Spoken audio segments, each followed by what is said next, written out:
ਪਹਿਲਾਂ ਇੱਥੇ ਇੱਕ ਪੋਲੀਟੀਕਲ ਸਟਰਕਚਰ ਆਇਆ, ਪੋਲੀਟੀਕਲ ਕਨਵੈਨਸ਼ਨਲ ਪਾਰਟੀਜ਼ ਆਈਆਂ ਨੇ। ਉਹਨਾਂ ਨੇ ਸਿਰਫ ਆਪਣੇ ਨਿੱਜੀ ਇੰਟਰਸਟ ਪੂਰਾ ਕਰਨ ਲਈ ਇਹ ਬੱਚਿਆਂ ਨੂੰ ਐਜ਼ ਅ ਟੂਲ ਯੂਜ਼ ਕੀਤਾ।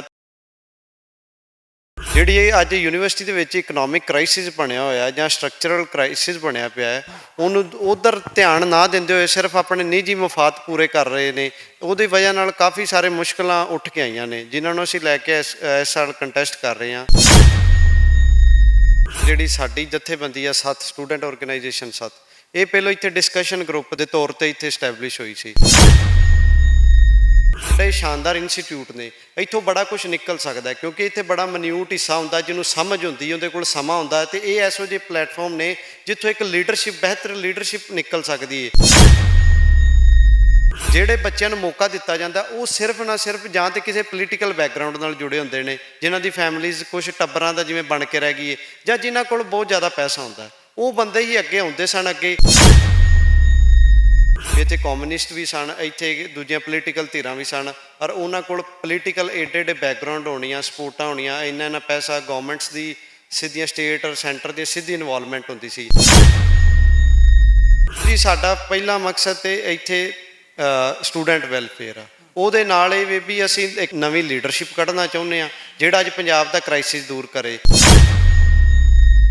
ਸਾਡੀ ਸਟੂਡੈਂਟ ਆਰਗੇਨਾਈਜੇਸ਼ਨ ਦੀ ਇਹ ਵੀ ਖਾਸੀਅਤ ਹੈ ਵੀ ਸਾਡੇ ਨਾਲ ਹਰ ਖਿੱਤੇ ਦੇ ਬੰਦੇ ਜੁੜੇ ਹੋਏ ਨੇ। ਪੰਜਾਬ ਯੂਨੀਵਰਸਿਟੀ ਚੰਡੀਗੜ੍ਹ ਦੇ ਵਿੱਚ ਮੌਜੂਦ ਆ। ਇਹ ਉਹੀ ਯੂਨੀਵਰਸਿਟੀ ਹੈ ਜਿਸ ਯੂਨੀਵਰਸਿਟੀ ਦੇ ਵਿੱਚੋਂ ਫਿਲਮੀ ਅਭਿਨੇਤਾ ਨਿਕਲ ਕੇ ਮੈਦਾਨ ਦੇ ਵਿੱਚ ਗਏ ਨੇ, ਉਹਨਾਂ ਨੇ ਆਪਣਾ ਖੂਬ ਨਾਮਣਾ ਖੱਟਿਆ ਏ। ਇਹ ਉਹੀ ਯੂਨੀਵਰਸਿਟੀ ਹੈ ਜਿਸ ਯੂਨੀਵਰਸਿਟੀ ਦੇ ਵਿੱਚੋਂ ਕੁਝ ਅਜਿਹੇ ਨੌਜਵਾਨ ਵੀ ਨੇ ਜਿਹੜੇ ਕਿਤੇ ਨਾ ਕਿਤੇ ਆਪਣੇ ਮਿੱਥੇ ਹੋਏ ਨਿਸ਼ਾਨੇ ਤੋਂ ਕੁਰਾਹੇ ਪੈ ਕੇ ਅੱਜ ਗਲਤ ਦਿਸ਼ਾ ਦੇ ਵੱਲ ਚੱਲੇ ਹੋਏ ਨੇ।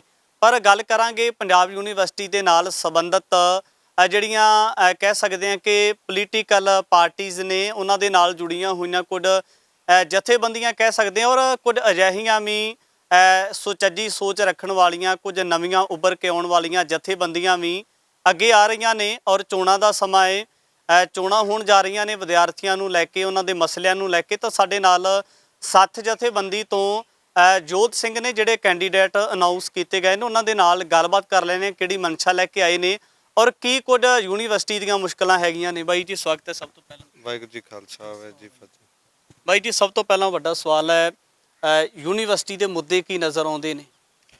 ਇੱਥੇ ਯੂਨੀਵਰਸਿਟੀ ਦੇ ਵਿੱਚ ਕਾਫੀ ਸਾਰੀ ਮੁਸ਼ਕਲਾਂ ਆ ਰਹੀਆਂ ਨੇ, ਜਿਹੜੇ ਕਿ ਲੰਮੇ ਟਾਈਮ ਤੋਂ ਚੱਲ ਰਹੀਆਂ, ਕਿਉਂਕਿ ਜਿਹੜਾ ਪਹਿਲਾਂ ਇੱਥੇ ਇੱਕ ਪੋਲੀਟੀਕਲ ਸਟਰਕਚਰ ਆਇਆ, ਪੋਲੀਟੀਕਲ ਕਨਵੈਨਸ਼ਨਲ ਪਾਰਟੀਜ਼ ਆਈਆਂ ਨੇ। ਉਹਨਾਂ ਨੇ ਸਿਰਫ ਆਪਣੇ ਨਿੱਜੀ ਇੰਟਰਸਟ ਪੂਰਾ ਕਰਨ ਲਈ ਇਹ ਬੱਚਿਆਂ ਨੂੰ ਐਜ਼ ਅ ਟੂਲ ਯੂਜ਼ ਕੀਤਾ। ਤੇ ਉਹ ਜਿਹੜੀ ਸੁਚੱਜੀ ਲੀਡਰਸ਼ਿਪ ਚਾਹੀਦੀ ਸੀ, ਜਿਹੜੀ ਇੱਥੇ ਕੁਛ ਡਿਲੀਵਰ ਕਰ ਸਕੇ, ਜਿਹੜੀ ਇਹ ਅੱਜ ਯੂਨੀਵਰਸਿਟੀ ਦੇ ਵਿੱਚ ਇਕਨੋਮਿਕ ਕ੍ਰਾਈਸਿਸ ਬਣਿਆ ਹੋਇਆ ਜਾਂ ਸਟਰਕਚਰਲ ਕ੍ਰਾਈਸਿਸ ਬਣਿਆ ਪਿਆ ਹੈ, ਉਹਨੂੰ ਉਧਰ ਧਿਆਨ ਨਾ ਦਿੰਦੇ ਹੋਏ ਸਿਰਫ ਆਪਣੇ ਨਿੱਜੀ ਮਫਾਦ ਪੂਰੇ ਕਰ ਰਹੇ ਨੇ। ਉਹਦੀ ਵਜ੍ਹਾ ਨਾਲ ਕਾਫੀ ਸਾਰੇ ਮੁਸ਼ਕਲਾਂ ਉੱਠ ਕੇ ਆਈਆਂ ਨੇ, ਜਿਨ੍ਹਾਂ ਨੂੰ ਅਸੀਂ ਲੈ ਕੇ ਇਸ ਸਾਲ ਕੰਟੈਸਟ ਕਰ ਰਹੇ ਹਾਂ। ਤੇ ਪਹਿਲਾਂ 2018 ਤੋਂ ਅਸੀਂ ਕੰਮ ਵੀ ਕਰਦੇ ਪਏ ਹਾਂ, ਕਿਉਂਕਿ ਸਾਡੀ ਜਥੇਬੰਦੀ 2018 ਦੀ ਇੱਥੇ ਬਣੀ ਹੋਈ ਹੈ, ਤੇ ਉਦੋਂ ਤੋਂ ਅਸੀਂ ਰੈਗੂਲਰ ਕੰਮ ਕਰ ਰਹੇ ਹਾਂ। ਫਸਟ ਟਾਈਮ ਅਸੀਂ ਇਲੈਕਸ਼ਨ ਕੰਟੈਸਟ ਕਰਨ ਜਾ ਰਹੇ ਹਾਂ। ਤੁਹਾਡਾ ਮਕਸਦ ਕੀ ਹੈ? ਉਹ ਜਿਹੜੇ ਮੁੱਦਿਆਂ ਨੂੰ ਹੱਲ ਕਰਨਾ ਜਾਂ ਇੱਕ ਨਵੀਂ ਸੋਚ ਲੈ ਕੇ ਆਉਣਾ, ਜਿਹੜੀ ਸੋਚ, ਕਿਉਂਕਿ ਜਿਹੜੀਆਂ ਪਾਰਟੀਜ਼ ਕਹਿ ਸਕਦੇ ਹਾਂ, ਸਟੂਡੈਂਟ ਪਾਰਟੀਜ਼ ਦੇ ਨਾਲ ਜੁੜੀਆਂ ਹੋਈਆਂ, ਚਾਹੇ ਉਹ ਪੋਲੀਟੀਕਲ ਹੋਣ, ਚਾਹੇ ਉਹ ਦੂਜੇ ਪੱਖ ਤੋਂ ਲੈ ਲਈਏ, ਤਾਂ ਤੁਸੀਂ ਨਵੀਂ ਕਿਸ ਤਰ੍ਹਾਂ ਦੀ ਸੋਚ ਲੈ ਕੇ ਆਏ ਹੋ ਕਿ ਉਹਨਾਂ ਨੂੰ ਮਸਲਿਆਂ ਨੂੰ ਹੱਲ ਕਿੱਦਾਂ ਕੀਤਾ ਜਾਊਗਾ? ਮੈਂ ਥੋੜ੍ਹਾ ਤੁਹਾਨੂੰ ਪਿੱਛੇ ਲੈ ਕੇ ਚੱਲਾਂ। ਜਿਹੜੀ ਸਾਡੀ ਜਥੇਬੰਦੀ ਆ ਸੱਤ ਸਟੂਡੈਂਟ ਆਰਗੇਨਾਈਜੇਸ਼ਨ ਸੱਤ, ਇਹ ਪਹਿਲਾਂ ਇੱਥੇ ਡਿਸਕਸ਼ਨ ਗਰੁੱਪ ਦੇ ਤੌਰ ਤੇ ਇੱਥੇ ਸਟੈਬਲਿਸ਼ ਹੋਈ ਸੀ। 2017 ਦੇ ਵਿੱਚ ਇੱਥੇ ਸਾਲ ਅਸੀਂ ਸੈਮੀਨਾਰ ਕਰਾਏ, ਅਸੀਂ ਡਿਸਕਸ਼ਨਸ ਕਰਵਾਈਆਂ। ਉਹਦੇ ਵਿੱਚੋਂ ਜਦੋਂ ਸਿੱਟਾ ਨਿਕਲ ਕੇ ਇਹ ਆਇਆ ਵੀ ਅਸੀਂ ਗੱਲਾਂ ਬਾਤਾਂ ਭਾਵੇਂ ਜਿੰਨੀ ਮਰਜ਼ੀ ਕਰੀ ਚੱਲੀਏ, ਕਿਉਂਕਿ ਅੱਜ ਜਿਹੜਾ ਕ੍ਰਾਈਸਿਸ ਯੂਨੀਵਰਸਿਟੀ ਤੋਂ ਬਾਹਰ ਆ, ਭਾਵੇਂ ਉਹ ਸੁਸਾਇਟੀ 'ਚ ਆ, ਭਾਵੇਂ ਯੂਨੀਵਰਸਿਟੀ ਦੇ ਅੰਦਰ ਹੈ, ਉਹ ਇੱਕ ਔਰਗਨਾਈਜ਼ ਸਟਰਕਚਰ ਨੇ ਦਿੱਤਾ ਹੈ, ਉਹ ਕਿਸੇ ਇੰਡੀਵਿਜੂਅਲ ਦਾ ਦਿੱਤਾ ਹੋਇਆ ਨਹੀਂ। ਸੋ ਜੇ ਉਹਨੂੰ ਚੇਂਜ ਕਰਨਾ ਤਾਂ ਤੁਹਾਨੂੰ ਔਰਗਨਾਈਜ਼ ਹੋਣਾ ਪਏਗਾ। ਤਾਂ ਅਸੀਂ ਉਹ ਜਿਹੜਾ ਔਰਗਨਾਈਜ਼, ਜਿਹੜੀ ਸਾਡੀ ਸੱਤ ਔਰਗਨਾਈਜੇਸ਼ਨ ਸੀ, ਉਹਨੂੰ ਟਰਾਂਸਫਾਰਮ ਕਰਕੇ ਸਟੂਡੈਂਟ ਔਰਗਨਾਈਜੇਸ਼ਨ ਵਿੱਚ 2018 'ਚ ਲੈ ਆਂਦਾ। ਤੇ ਉਸ ਤੋਂ ਬਾਅਦ ਅਸੀਂ ਰੈਗੂਲਰ ਇੱਥੇ ਕੰਮ ਕਰ ਰਹੇ ਹਾਂ। ਐਰਕੀ ਫਸਟ ਟਾਈਮ ਮੈਂ ਸਿਲੈਕਸ਼ਨ ਜਿਵੇਂ ਕੰਟੈਸਟ ਕਰ ਰਹੇ ਹਾਂ, ਉਹਦੇ ਵਿੱਚ ਕਾਫੀ ਸਾਰੇ ਮਸਲੇ ਸਨ, ਜਿਵੇਂ ਕਿ ਵੀ ਇੱਥੋਂ ਦੇ ਜਿਹੜਾ ਤੁਹਾਨੂੰ ਮੈਂ ਪਹਿਲਾਂ ਗਿਣਾ ਚੁੱਕਿਆ। ਲੇਕਿਨ ਆਵੇ ਵੀ ਜਿਹੜਾ ਇੱਥੇ ਆਪਣਾ ਸਾਡੇ ਮੇਨ ਮਕਸਦ ਕੀ ਆ? ਮੇਨ ਮਕਸਦ ਸਾਡੇ ਇੱਥੇ ਆ ਕਿ ਜਿਹੜੇ ਅੱਜ crisis leadership crisis Punjab face ਕਰ ਰਿਹਾ ਜਾਂ ਇੰਡੀਅਨ ਪੋਲਿਟਿਕਸ ਫੇਸ ਕਰ ਰਹੀ ਆ, ਤੇ ਆ ਐਡੇ ਸ਼ਾਨਦਾਰ ਇੰਸਟੀਚਿਊਟ ਨੇ, ਇੱਥੋਂ ਬੜਾ ਕੁਝ ਨਿਕਲ ਸਕਦਾ ਕਿਉਂਕਿ ਇੱਥੇ ਬੜਾ ਮਨਿਊਟ ਹਿੱਸਾ ਹੁੰਦਾ ਜਿਹਨੂੰ ਸਮਝ ਹੁੰਦੀ, ਉਹਦੇ ਕੋਲ ਸਮਾਂ ਹੁੰਦਾ, ਤੇ ਇਹ ਐਸੋ ਜਿਹੇ ਪਲੇਟਫਾਰਮ ਨੇ ਜਿੱਥੋਂ ਇੱਕ ਲੀਡਰਸ਼ਿਪ, ਬਿਹਤਰ ਲੀਡਰਸ਼ਿਪ ਨਿਕਲ ਸਕਦੀ ਹੈ, ਜਿਹੜੀ ਸਮਾਜ ਨੂੰ ਇੱਕ ਨਵੀਂ ਦਿਸ਼ਾ ਦੇ ਸਕਦੀ ਹੈ।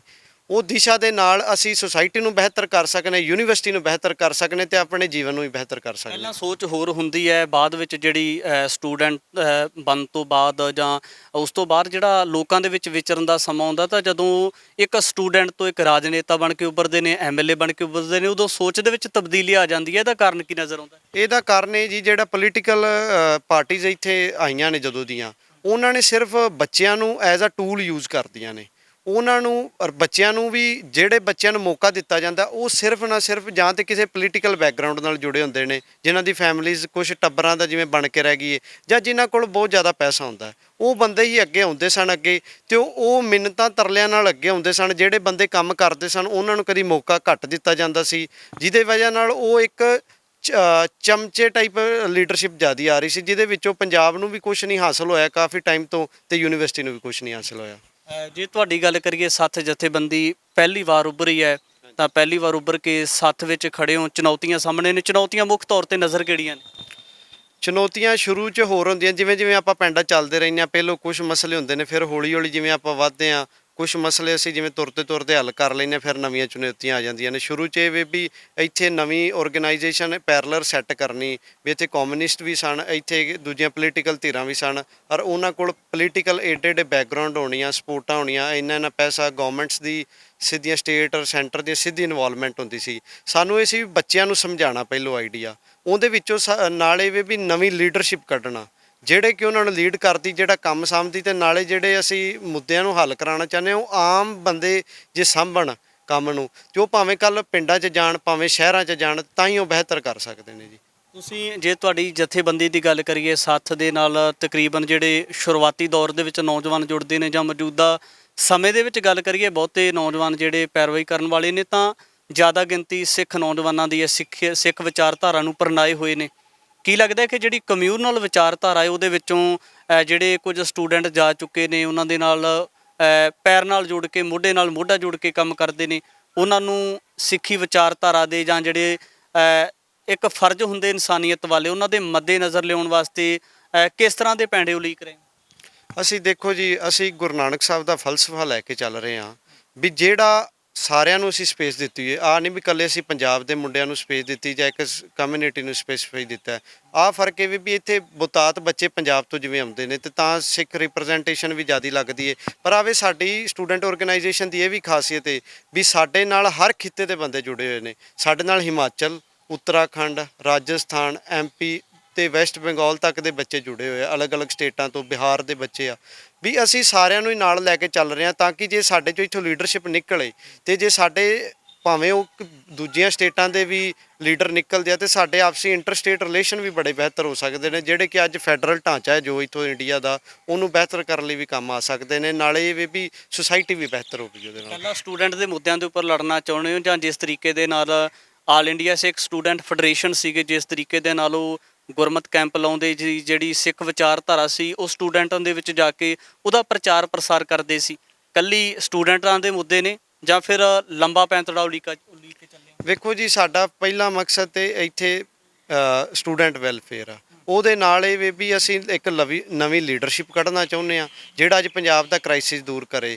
ਨਾਲ ਇਹ ਵੀ ਸਾਡੇ ਨਾਲ ਸਿੱਖ ਜੇ ਕਮਿਊਨਿਟੀ ਦੇ ਬੱਚੇ ਜੁੜੇ ਆ, ਤੇ ਅਸੀਂ ਉਹਨਾਂ ਦੀ ਵੀ ਰਿਸਪੈਕਟ ਕਰਦੇ ਹਾਂ, ਉਹਨਾਂ ਦੇ ਵੀ ਜਿਹੜੇ ਆਪਣੇ ਸਿਧਾਂਤ ਨੇ ਉਹਨਾਂ ਨੂੰ ਵੀ ਨਾਲ ਲੈ ਕੇ ਚੱਲ ਰਹੇ ਹਾਂ, ਜਿਹੜੇ ਦੂਜੇ ਧਰਮਾਂ ਦੇ ਨੇ ਉਹਨਾਂ ਦਾ ਵੀ ਅਸੀਂ ਸਤਿਕਾਰ ਕਰਨੇ ਪੂਰਨ ਤੌਰ 'ਤੇ। ਸੋ ਸਾਡੇ ਹਾਲੀ ਬੇਸਿਕਲੀ ਵੈਲਫੇਅਰ ਤੇ ਲੀਡਰਸ਼ਿਪ 'ਤੇ ਧਿਆਨ ਹੈ ਜੀ। ਜੇ ਆਪਾਂ ਹੋਰ ਸਟੂਡੈਂਟ ਜਿਹੜੀਆਂ ਜਥੇਬੰਦੀਆਂ ਨੇ ਉਹਨਾਂ ਦੀ ਗੱਲ ਕਰੀਏ, ਜਿਹੜੀਆਂ ਯੂਨੀਵਰਸਿਟੀ ਦੇ ਨਾਲ ਜੁੜੀਆਂ ਨੇ, ਜਿਹੜੇ ਯੂਨੀਵਰਸਿਟੀ ਦੇ ਨਾਲ ਮੁੱਦੇ ਆ, ਚਾਹੇ ਵੀਸੀ ਦੇ ਦਫ਼ਤਰ ਮੂਹਰੇ ਧਰਨਾ ਲੱਗਦਾ, ਜਾਂ ਹੋਰ ਐਕਟੀਵਿਟੀਜ਼ ਹੁੰਦੀਆਂ, ਉਹ ਸਭ ਤੋਂ ਮੂਹਰੇ ਹੁੰਦੇ, ਤੁਸੀਂ ਕਦੇ ਨਜ਼ਰ ਨਹੀਂ ਆਉਂਦੇ? ਨਹੀਂ, ਇਹ ਤੁਹਾਨੂੰ ਮੈਨੂੰ ਲੱਗਦਾ ਵੀ ਪਤਾ ਨਹੀਂ ਹੈ। ਅਸੀਂ 2018 ਤੋਂ ਬਣੇ ਹਾਂ, ਅਸੀਂ ਕੋਈ ਐਸਾ ਯੂਨੀਵਰਸਿਟੀ ਦਾ ਮਸਲਾ ਨਹੀਂ ਜਿਹੜਾ ਸੱਥ ਆਰਗੇਨਾਈਜੇਸ਼ਨ ਨੇ ਨਾ ਜਿਹਦੇ 'ਚ ਭਾਗ ਲਿਆ ਹੋਵੇ, ਔਰ ਜਿਹਦੇ 'ਚ ਭਾਗ ਲਿਆ ਉਹਨੂੰ ਸਿਰੇ ਵੀ ਚਾੜਿਆ। ਸਭ ਤੋਂ ਸਾਡੀ ਖਾਸੀਅਤ ਹੈ ਵੀ ਸਟੂਡੈਂਟ ਆਰਗੇਨਾਈਜੇਸ਼ਨ ਦੀ, ਅਸੀਂ ਹਰ ਮਸਲੇ 'ਤੇ, ਤੁਸੀਂ ਦੇਖੋ ਸੈਂਟਰਲਾਈਜੇਸ਼ਨ ਦਾ ਇੱਥੇ ਮਸਲਾ ਆਇਆ, ਅਸੀਂ ਪੰਜਾਬ ਵਿਧਾਨ ਸਭਾ ਦੇ ਵਿੱਚ ਆਵਾਜ਼ ਚੁੱਕੀ ਹੈ, ਉੱਥੋਂ ਤੱਕ ਗੱਲ ਲੈ ਕੇ ਗਏ ਆਪਣੀ, ਤੇ ਉੱਥੇ ਮਤਾ ਪਵਾ ਕੇ ਸੈਂਟਰਲਾਈਜੇਸ਼ਨ ਦਾ ਮਤਾ ਰਖਾਇਆ। ਇੱਥੇ ਭਾਵੇਂ ਮੱਤੇਵਾੜਾ ਦੀ ਮੂਵਮੈਂਟ ਦੀ ਗੱਲ ਆਵੇ ਤੇ ਸੱਥ ਦੌਂਦੇ 'ਚ ਸ਼ੁਰੂ ਤੋਂ ਬਿਲਟਅਪ ਕਰਨ 'ਚ ਉਹਦੇ ਵੱਡਾ ਯੋਗਦਾਨ ਰਿਹਾ, ਤੇ ਉਹ ਤੁਸੀਂ ਦੇਖ ਵੀ ਸਕਦੇ ਹੋ ਅੱਜ ਪੰਜਾਬ ਦੇ ਵਿੱਚ ਉਹ ਪੰਜਾਬ ਗਵਰਨਮੈਂਟ ਨੇ ਵਿਡਰੋ ਵੀ ਕਰ ਲਿਆ। ਤੇ ਯੂਨੀਵਰਸਿਟੀ ਦੇ ਮਸਲੇ ਨੇ, ਭਾਵੇਂ ਉਹ ਫੂਡ ਹਾਈਕ ਦੇ ਹੋਣ, ਫੀ ਦੇ ਹੋਣ, ਜਾਂ ਮੁਸ਼ਕਲਾਂ ਜਿਹੜੀਆਂ ਦੂਜੀਆਂ ਸਟਰਕਚਰਲ ਜਾਂ ਵੈਸੇ ਆ ਰਹੀਆਂ ਨੇ, ਉਹਦੇ ਤੇ ਵੀ ਸੱਤ ਹਰ ਮਸਲੇ ਤੇ ਅੱਗੇ ਤੁਹਾਨੂੰ ਖੜੀ ਨਜ਼ਰ ਆਵੇਗੀ। ਲਲਕਾਰ ਜਥੇਬੰਦੀ ਦੇ ਨਾਲ ਸੰਬੰਧਿਤ ਜਿਹੜੇ ਕਾਰਕੁਨ ਸੀ ਉਹ ਕਹਿੰਦੇ ਸੀ ਕਿ ਜਿਹੜੀਆਂ ਹੋਰ ਜਥੇਬੰਦੀਆਂ ਸਾਡੇ ਨਾਲ ਆ ਨਹੀਂ ਰਹੀਆਂ, ਅਸੀਂ ਜਿਹੜਾ ਯੂਨੀਵਰਸਿਟੀ ਜਿਹਦੇ ਉੱਪਰ ਕੇਂਦਰ ਸਰਕਾਰ ਦਾਅਵਾ ਕਰਦੀ ਨਜ਼ਰ ਆਉਂਦੀ ਹੈ ਤਾਂ ਉਹਦੇ ਉੱਤੇ ਅਸੀਂ ਇਕੱਲੇ ਲੜਦੇ ਨਜ਼ਰ ਆਉਂਦੇ। ਮੈਂ ਉਹਦੇ ਨਾਲ ਸੰਬੰਧਿਤ ਸਵਾਲ, ਵੇਖੋ ਜੀ, ਹਰ ਇੱਕ ਧਿਰ ਦਾ ਆਪਣਾ ਕੰਮ ਕਰਨ ਦਾ ਤਰੀਕਾ ਹੁੰਦਾ ਹੈ। ਜਿਵੇਂ ਉਹਨਾਂ ਦੇ ਵੀ ਤਰੀਕਾ ਹੁੰਦਾ ਜਿਹਦੇ ਨਾਲ ਉਹ ਚੀਜ਼ਾਂ ਅਚੀਵ ਕਰਨਾ ਚਾਹੁੰਦੇ, ਉਹ ਸ਼ਾਇਦ ਕੋਈ ਹੋਰ ਤਰੀਕੇ ਨਾਲ ਸਾਡਾ ਉਹਨਾਂ ਨਾਲ ਉਸ ਗੱਲ ਤੇ ਸਹਿਮਤੀ ਨਹੀਂ ਬਣ ਸਕੀ ਤੇ ਅਸੀਂ ਦੂਜਾ ਰੂਪ ਇਖਤਿਆਰ ਕੀਤਾ। ਵੇਖੋ, ਮੈਂ ਲਾਅ ਡਿਪਾਰਟਮੈਂਟ ਦਾ ਸਟੂਡੈਂਟ ਹਾਂ, ਅਸੀਂ ਸਿੱਧਾ ਸਪੀਕਰ ਸਾਹਿਬ ਨੂੰ ਉਸ ਚੀਜ਼ ਤੇ ਮਤਾ ਲਿਆਂਦਾ ਤੇ ਉਹ ਚੀਜ਼ ਨੂੰ ਅਸੀਂ ਉਵੇਂ ਟਿਕਾ ਸਕੇ, ਜਿਹੜਾ ਕਿ ਟੈਕਨੀਕਲੀ ਹੋਣਾ ਵੀ ਐਵੇਂ ਚਾਹੀਦਾ ਸੀ, ਤਾਂ ਕਿ ਬੱਚਿਆਂ ਨੂੰ ਵੀ ਖੱਜਲ ਖੁਆਰੀ ਨਾ ਆਵੇ। ਕਿਉਂਕਿ ਸਾਡਾ ਪਹਿਲਾ ਮਕਸਦ ਨਾਲ ਇਹ ਵੀ ਜਿਹੜੇ ਸਾਡੇ ਬੱਚੇ ਇੱਥੇ ਆ ਰਹੇ ਨੇ ਉਹਨਾਂ ਨੂੰ ਮੁਸ਼ਕਲਾਂ ਵੀ ਘੱਟ ਤੋਂ ਘੱਟ ਆਉਣ। ਲੀਡਰ ਦਾ ਤੇ ਇਹੀ ਹੁੰਦਾ ਵੀ ਫੌਜ ਦਾ ਘੱਟ ਨੁਕਸਾਨ ਕਰਾਇਆ ਜਾਵੇ ਤੇ ਵੀ ਚੀਜ਼ਾਂ ਜ਼ਿਆਦੀਆਂ ਹਾਸਲ ਹੋਣ ਉਹਦੇ ਵਿੱਚੋਂ, ਤੇ ਉਸ ਚੀਜ਼ ਨੂੰ ਲੈ ਕੇ ਅਸੀਂ ਸ਼ਾਇਦ ਵੀ ਤੁਸੀਂ ਕਹਿ ਸਕਦੇ ਹੋ ਅਸੀਂ ਤਾਂ ਉਹਨਾਂ ਦੇ ਉਸ ਮਸਲੇ ਤੇ ਜਿਵੇਂ ਨਹੀਂ ਚੱਲ, ਜਾਂ ਕਿਸੇ ਨਾਲ ਵੀ ਸਾਡਾ ਕਿਤੇ ਨਾ ਕਿਤੇ ਕਈ ਵਾਰ ਹਰ ਜਥੇਬੰਦੀ ਦਾ ਕੰਮ ਕਰਨ ਦਾ ਢੰਗ ਆਪਣਾ ਆਪਣਾ ਹੁੰਦਾ ਜੀ। ਜੇ ਆਪਾਂ ਇਸ ਵਾਰ ਦੀ ਗੱਲ ਕਰੀਏ ਤਾਂ ਜਿਹੜੇ ਸਟੂਡੈਂਟ ਨੇ ਉਹਨਾਂ ਨੇ ਹੋ ਸਕਦਾ ਤੁਹਾਨੂੰ ਪਹਿਲੀ ਵਾਰ ਚੋਣਾਂ ਦੇ ਵਿੱਚ ਦੇਖਿਆ ਹੋਵੇ, ਕਿਉਂਕਿ ਪਹਿਲੀ ਵਾਰ ਆਏ ਹੋ, ਤਾਂ ਉਹਨਾਂ ਦਾ ਰਿਸਪੌਂਸ ਕਿਸ ਤਰ੍ਹਾਂ ਦਾ? ਉਹ ਚਾਹੁੰਦੇ ਕਿ ਨਵੀਂ ਪਾਰਟੀ ਆਉਣੀ ਚਾਹੀਦੀ ਹੈ, ਜਿਹੜੇ ਨਵੇਂ ਯੂਨੀਵਰਸਿਟੀ ਦੇ ਨਾਲ ਮੁੱਦੇ ਜੁੜੇ ਹੋਏ ਨੇ ਜਿਹੜੇ ਜ਼ਮੀਨੀ ਪੱਧਰ ਤੇ ਨੇ ਉਹਨਾਂ ਦੀ ਲੜਾਈ ਲੜੀ ਜਾਣੀ ਚਾਹੀਦੀ ਹੈ? ਬਿਲਕੁਲ ਜੀ, ਬੱਚੇ ਐਤਕੀ ਚਾਹੁੰਦੇ ਨੇ ਕਿ ਜਿਹੜੇ ਨਾਨ ਪੋਲੀਟੀਕਲ ਐਫੀਲੀਏਟਿਡ ਪਾਰਟੀਆਂ ਨੇ, ਜਿਹੜੀ ਸਟੂਡੈਂਟਸ ਦੀਆਂ ਪਾਰਟੀਆਂ ਨੇ, ਉਹਨਾਂ ਨੂੰ ਮੌਕਾ ਦਿੱਤਾ ਜਾਵੇ, ਕਿਉਂਕਿ ਉਹ ਹੀ ਉਹਨਾਂ ਦੀ ਗੱਲ ਸੁਣਦੀਆਂ ਨੇ। ਦੂਜੀ ਜਿਹੜੀ ਪੋਲੀਟੀਕਲ ਧਿਰਾਂ ਨੇ ਉਹ ਮਹੀਨਾ ਦੋ ਇੱਕ ਬਰਸਾਤੀ ਡੱਡੂ ਵਾਂਗ ਆਉਂਦੀਆਂ ਨੇ, ਉਸ ਤੋਂ ਬਾਅਦ ਗਾਇਬ ਹੋ ਜਾਂਦੀਆਂ ਨੇ। ਸੋ ਅਸੀਂ ਸਾਡੇ ਵਿੱਚ ਸਟੂਡੈਂਟ ਆਰਗੇਨਾਈਜੇਸ਼ਨ ਵਿੱਚ ਸਾਰੇ ਸਟੂਡੈਂਟ ਆ, ਅਸੀਂ ਆਮ ਅਲੱਗ-ਅਲੱਗ ਡਿਪਾਰਟਮੈਂਟਾਂ ਤੋਂ ਅਲੱਗ-ਅਲੱਗ ਹੋਸਟਲਾਂ 'ਚ ਰਹਿੰਦੇ ਹਾਂ। ਸਾਡੇ ਨੇੜੇ ਜਿਹੜੇ ਸਮੱਸਿਆਵਾਂ ਆਉਂਦੀਆਂ ਨੇ ਅਸੀਂ ਉਹਨਾਂ ਨੂੰ ਵੀ ਜਿਵੇਂ ਹੰਡਾਉਂਦੇ ਹਾਂ, ਤੇ ਨਾਲ ਅਸੀਂ ਉਹਨਾਂ ਨੂੰ ਵੀ ਹੱਲ ਕਰਾਉਂਦੇ ਹਾਂ, ਸਮਝਦੇ ਹਾਂ ਵੀ ਇਹ ਸਾਡੀ ਜ਼ਿੰਮੇਵਾਰੀ ਹੈ, ਤੇ ਨਾਲੇ ਅਸੀਂ ਯੂਨੀਵਰਸਿਟੀ ਦੇ ਵਿੱਚ ਕੀ ਬਿਹਤਰ ਕਰ ਸਕਦੇ ਤੇ ਉਹਦੇ ਵਿੱਚ ਅਸੀਂ ਲੱਗੇ ਹੋਏ ਹਾਂ। ਤੇ ਬੱਚੇ ਇਸ ਚੀਜ਼ ਦਾ ਬੜਾ ਸਹਿਯੋਗ ਕਰ ਰਹੇ ਨੇ ਔਰ ਗੱਲ ਦੀ ਸਮਝ ਕਰਦੇ ਪਏ ਨੇ ਕਿ ਇਹ 2018 ਤੋਂ ਕੰਮ ਕਰਦੇ ਪਏ ਨੇ ਵੈਲਫੇਅਰ ਦਾ। ਅੱਜ ਤੱਕ ਅਸੀਂ ਕੋਈ ਸੀਟ ਕੰਟੈਸਟ ਨਹੀਂ ਕੀਤੀ, ਐਤਕੀ ਫਸਟ ਟਾਈਮ ਅਸੀਂ ਇਲੈਕਸ਼ਨ ਕੰਟੈਸਟ ਕਰਨ ਜਾ ਰਹੇ ਹਾਂ ਜੀ। ਸੋ ਬੱਚੇ ਡਟ ਕੇ ਸਾਡਾ ਸਾਥ ਦੇਣਗੇ, ਬਹੁਤ ਭਰਵਾਂ ਹੁੰਗਾਰਾ ਮਿਲ ਰਿਹਾ ਬੱਚਿਆਂ ਵੱਲੋਂ ਜੀ। ਬਾਈ ਜੀ, ਇੱਕ ਬਹੁਤ ਵੱਡਾ ਸਵਾਲ ਹੈ ਕਿ ਜਿਸ ਤਰ੍ਹਾਂ ਜਿਹੜੀ ਯੂਨੀਵਰਸਿਟੀ ਦੀ ਮੈਨੇਜਮੈਂਟ ਹੈ ਉਹ ਉਹਨਾਂ ਦੇ ਮਨਾਂ ਦੇ ਵਿੱਚ ਹੁੰਦਾ ਹੈ ਕਿ ਜਦੋਂ ਵੀ ਕੋਈ ਫੀਸਾਂ ਵਧਣ ਦੀ ਗੱਲ ਆਉਂਦੀ ਹੈ ਜਾਂ ਮੈਸ ਦੀ ਗੱਲ ਆਉਂਦੀ ਹੈ, ਰੇਟ ਵੱਧਦੇ ਨੇ, ਤਾਂ ਉਸ ਵੇਲੇ ਇਹ ਜਿਹੜੀਆਂ ਜਥੇਬੰਦੀਆਂ ਨੇ, ਖਾਸ ਤੌਰ 'ਤੇ ਸੱਥ ਜਥੇਬੰਦੀ ਦੀ ਗੱਲ ਕਰੀਏ, ਲਲਕਾਰ ਦੀ ਕਰੀਏ, ਜਾਂ ਹੋਰ ਜਿਹੜੀਆਂ ਕੁਝ ਗਿਣਤੀ ਦੀਆਂ ਜਥੇਬੰਦੀਆਂ ਨੇ, ਉਹ ਵੀਸੀ ਦਾ ਦਫ਼ਤਰ ਮੱਲ ਕੇ ਬੈਠ ਜਾਂਦੀਆਂ। ਤਾਂ ਉਹ ਚਾਹੁੰਦੀਆਂ ਨੇ ਕਿ ਚੋਣਾਂ ਹੋਣੀਆਂ ਚਾਹੀਦੀਆਂ। ਜਿਹੜੀਆਂ ਸਟੂਡੈਂਟ ਜਥੇਬੰਦੀਆਂ ਹੈ ਉਹਨਾਂ ਦੇ ਵਿੱਚੋਂ ਜਿਹੜੇ ਸਟੂਡੈਂਟ ਨੇ, ਵਿਦਿਆਰਥੀ ਨੇ, ਉਹਨਾਂ ਦੀ ਲੜਾਈ ਲੜਨ ਵਾਲੇ ਨੌਜਵਾਨ ਅੱਗੇ ਆਉਣੇ ਚਾਹੀਦੇ। ਅਥਾਰਟੀਆਂ ਚਾਹੁੰਦੀਆਂ ਨੇ, ਤੁਹਾਡਾ ਕੁਐਸਚਨ ਹੈ? ਨਹੀਂ, ਅਥਾਰਟੀਆਂ ਤੇ ਦੇਖੋ ਜੀ, ਕਿਉਂਕਿ ਇੱਥੋਂ ਦਾ ਇੱਕ ਪਹਿਲੋਂ ਦੀ ਚੀਜ਼ ਚੱਲਦੀ, ਲੈਗੇਸੀ ਚੱਲਦੀ ਆ ਰਹੀ ਹੈ, ਉਹਨੂੰ ਉਹ ਚੀਜ਼ ਨੂੰ ਵੀ ਖ਼ਤਮ ਨਹੀਂ ਕਰ ਸਕਦੀ ਅਥਾਰਟੀ, ਕਿਉਂਕਿ ਬੱਚੇ ਆਪਣੇ ਰਾਈਟਸ ਜਾਣਦੇ ਆ ਤੇ ਇੱਥੇ ਉਸ ਚੀਜ਼ ਦੀ ਪਰਮਿਸ਼ਨ ਵੀ ਹੈ। ਸੋ ਉਸ ਚੀਜ਼ ਨੂੰ ਤੇ ਬੱਚੇ ਆਪਣੇ ਖਤਮ ਹੋ ਹੀ ਨਹੀਂ ਸਕਦੀ, ਭਾਵੇਂ ਅਥਾਰਟੀ ਚਾਹਵੇ ਜਾਂ ਨਾ ਚਾਹਵੇ। ਪਰ ਆਵੇ ਵੀ ਜੇ ਅਥਾਰਟੀ ਸਾਥ ਬੱਚੇ ਤਾਂ ਹੀ ਧਰਨਾ ਲਾਉਂਦੇ ਆ, ਜੇ ਕੋਈ ਚੀਜ਼ਾਂ ਗਲਤ ਹੁੰਦੀਆਂ ਨੇ, ਲੱਗਦੀਆਂ ਨੇ, ਤੇ ਉਸ ਚੀਜ਼ ਨੂੰ ਮਨਾਉਂਦੇ ਵੀ ਨੇ। ਕੋਈ ਜੈਨੂਇਨ ਗੱਲਾਂ ਤੇ ਮਸਲੇ ਤੇ ਧਰਨੇ ਲੱਗਦੇ ਆ ਜੇ ਲੱਗਦੇ। ਆਪਾਂ ਨੌਜਵਾਨਾਂ ਦੀ ਗੱਲ ਕਰੀਏ, ਜਿਹੜੇ ਵਿਦਿਆਰਥੀ ਨੇ ਇੱਥੋਂ ਦੀ, ਜਿਸ ਬੇਬਾਕੀ ਦੇ ਨਾਲ ਜਾਂ ਜਿਸ ਉਹ ਕਹਿ ਸਕਦੇ ਆ ਇੱਕ ਚਿਣਗ ਦੇ ਨਾਲ ਮਸਲਿਆਂ ਨੂੰ ਉਭਾਰਦੇ ਨੇ, ਉਹਦੀ ਗੱਲ ਕਰਦੇ ਨੇ, ਕਿ ਇਹ ਇਕੱਲੇ ਪੰਜਾਬ ਦੇ ਨੌਜਵਾਨ ਨੇ ਜਾਂ ਜਿਹੜੇ ਪੰਜਾਬ ਤੋਂ ਬਾਹਰ ਦੇ ਨੌਜਵਾਨ ਵੀ ਨੇ ਉਹ ਵੀ ਉਸੇ ਤਰੀਕੇ ਦੇ ਨਾਲ ਆਵਾਜ਼ ਉਠਾਉਂਦੇ ਨੇ, ਜਾਂ ਜਿਹੜੀਆਂ ਕਹਿ ਸਕਦੇ ਕਿ ਮੈਨੇਜਮੈਂਟ ਨੇ, ਜਿਹੜੀਆਂ ਧਿਰਾਂ ਇੱਥੇ ਕਾਬਜ਼ ਨੇ, ਉਹਨਾਂ ਦੇ ਉੱਪਰ ਸਵਾਲੀਆ ਚਿੰਨ੍ਹ ਲਾਉਂਦੇ ਨਜ਼ਰ ਆਉਂਦੇ? ਬਿਲਕੁਲ ਜੀ, ਵੇਖੋ ਬੱਚੇ ਉਹੀ ਮਸਲੇ ਚੱਕਦੇ ਆ ਜਿਹੜੇ ਉਹਨਾਂ ਨੂੰ ਫੇਸ ਹੁੰਦੇ ਆ, ਜਿਹੜੇ ਤੋਂ ਗੁਜ਼ਰ ਰਹੇ ਹੁੰਦੇ ਨੇ। ਉਹਨਾਂ ਨੂੰ ਜਿਹੜੇ ਮਸਲੇ ਜੈਨੂਇਨ ਹੁੰਦੇ ਨੇ, ਸਟੂਡੈਂਟ ਆਰਗੇਨਾਈਜੇਸ਼ਨਾਂ ਵੀ, ਬੱਚੇ ਵੀ ਉਸ ਗੱਲ ਤੇ ਖੜਦੇ ਆ ਵੀ ਇਹ ਗੱਲ ਗਲਤ ਹੋ ਰਹੀ ਆ। ਕਿਉਂਕਿ ਦੇਖੋ ਜੀ, ਇੱਥੇ ਪੰਜਾਬ ਦੇ ਬੜੇ ਵਧੀਆ, ਹਿੰਦੁਸਤਾਨ ਦੇ ਬੜੇ ਖਿੱਤਿਆਂ ਤੋਂ ਲੋਕ ਆਉਂਦੇ ਨੇ, ਬੜੇ ਲੋਕ ਜਾਗਰੂਕ ਨੇ, ਕਿਉਂਕਿ ਬੜਾ ਮਨਿਊਟ ਹਿੱਸਾ ਯੂਨੀਵਰਸਿਟੀਆਂ ਤੱਕ ਪਹੁੰਚ ਪਾਉਂਦਾ ਹੈ, ਜਿਨ੍ਹਾਂ ਨੂੰ ਆਪਣੇ ਰਾਈਟਸ ਦਾ ਨੌਲੇਜ ਹੁੰਦੀ ਹੈ। ਸੋ ਉਹ ਆਪਣੇ ਹੱਕ ਲੈਣੇ ਜਾਣਦੇ ਨੇ ਤੇ ਉਹ ਲੈ ਲੈਂਦੇ ਨੇ। ਸਾਰਿਆਂ ਦਾ ਸਮਰਥਨ ਇੱਕ ਤਰ੍ਹਾਂ ਦਾ, ਜਿਸ ਤਰ੍ਹਾਂ ਪੰਜਾਬ ਦੇ ਨੌਜਵਾਨਾਂ ਦਾ?